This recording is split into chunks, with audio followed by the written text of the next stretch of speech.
गजा war room में ताज़ा तरीन अपडेट्स के साथ हाजिर हैं। आज भी गजा की सूरत हाल इंतहाई कशीदा है और अभी ताज़ा अपडेट जो आपसे हम शेयर करने लगे वो ये है कि गुज़श्ता रात लबनान इसराइल सरहद पर इसराइली अफवाज और हिजबुल्लाह के दरमियान शदीद झड़पें हुई। लबनान इसराइल सरहद पर हमारे नुमाइंदे वहाँ पर हमें मुसलसल अपडेट करें। जियो न्यूज़ के नुमाइंदे तारिक अबुल हसन से ताज़ा तरीन सूरत हाल जानते हैं। जी तारिक, बताइए।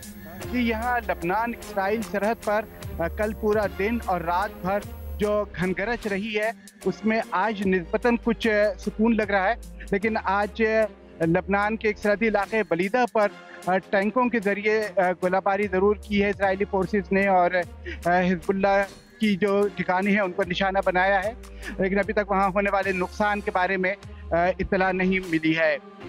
दूसरी जानिब अगर हम गजा की सूरत हाल देखें तो वहाँ पर 19 दिन से मुसलसल बमबारी, बगैर किसी वक्फे के मुसलसल बमबारी के बावजूद हमास की जो फायर पावर है इसराइल वो अभी तक ख़त्म नहीं कर सका है। अमेरिका की तरफ से, बरतानिया की तरफ से, मगरबी दुनिया की तरफ से इसराइल को हर किस्म की कार्रवाई की मुस्तकिल इजाज़त दी हुई है। तमाम इंसानी हुकूक एक तरफ रह गए हैं, अस्पतालों को निशाना बनाया जा रहा है, एम्बुलेंसेस को निशाना बनाया जा रहा है। तकरीबन 7,000 के करीब तादाद होने वाली है शहदा की। सिर्फ 19 दिन में इतने बड़े इंसानी जानी नुकसान के बावजूद भी इसराइल हमास की फायर पावर पर काबू नहीं पा सका है।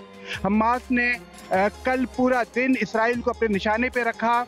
कल पूरी रात तकरीबन इसराइली दारुल हुकूमत तिल अबीब पर हमास के रॉकेट बरसते रहे हैं। आज सुबह भी हमास ने इसराइल के मुख्तलिफ इलाकों को अपने रॉकेटों का निशाना बनाया है। इससे ये बात पूरी तरह अयां हो जाती है कि तमाम तर जो वहशियाना कार्रवाइयों के बावजूद अभी तक इसराइल हमास का जो फायर पावर है, हमास की जो लड़ने की सलाहियत है, इस 19 रोज़ा जंग के दौरान उसको कोई नुकसान नहीं पहुंचा सका। बहुत बहुत शुक्रिया आपका तारिक अबुल हसन, हमें ताज़ा तरीन सूरत हाल से आगाह कर रहे थे। जियो न्यूज़ की एक्सक्लूसिव कवरेज जारी है गजा वॉर रूम से और हमारे नुमाइंदे अली इमरान सैयद भी लबनान इसराइल सरहद पर मौजूद हैं। उनके पास क्या डिटेल्स हैं उनसे जानते हैं। जी अली, आप बताइए।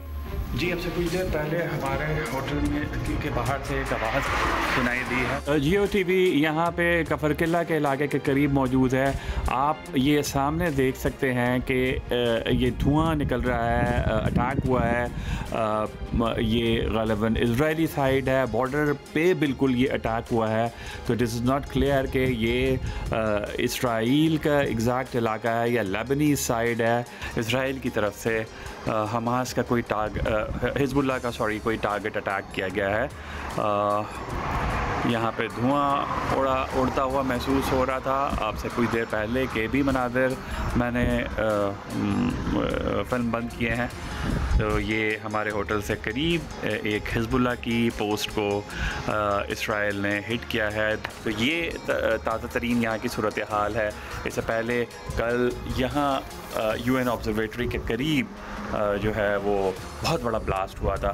तो ये यहाँ की सदर्न लेबनान की सूरत हाल है कि कभी भी कुछ हो जाता है, आपके होटल के करीब हो जाता है, लेफ़्ट राइट सेंटर, ज़ाहिर है गोरिल्ला वॉरफेयर में इस तरह के आस्पेक्ट्स रहते हैं। तो ये सूरत हाल लेबनीज़ बॉर्डर की है इसराइल के साथ के झड़पें। अली इमरान सैयद, आप भी अपना ख्याल रखें। तारिक अबुल हसन हमें मुसलसल अपडेट कर रहे हैं और अपनी सहाफ़ती जिम्मेदारियां पूरी कर रहे हैं और साथ ही साथ हमें मुसलसल अपडेटेड रखे हुए हैं। अभी आपको बताएं, उर्दन की मलिका रानिया ने मगरबी ममालिक को फ़लस्तीनियों के कत्ले-आम में इसराइल का शरीक जुर्म करार दिया है और अमरीकी टीवी को इंटरव्यू देते हुए उनका ये भी कहना था कि वो खबरदार उन्होंने किया कि हमास को ख़त्म भी कर दिया गया तो काबिज़ इसराइल के खिलाफ फ़लस्तीनियों की मुज़ाहमत जारी रहे।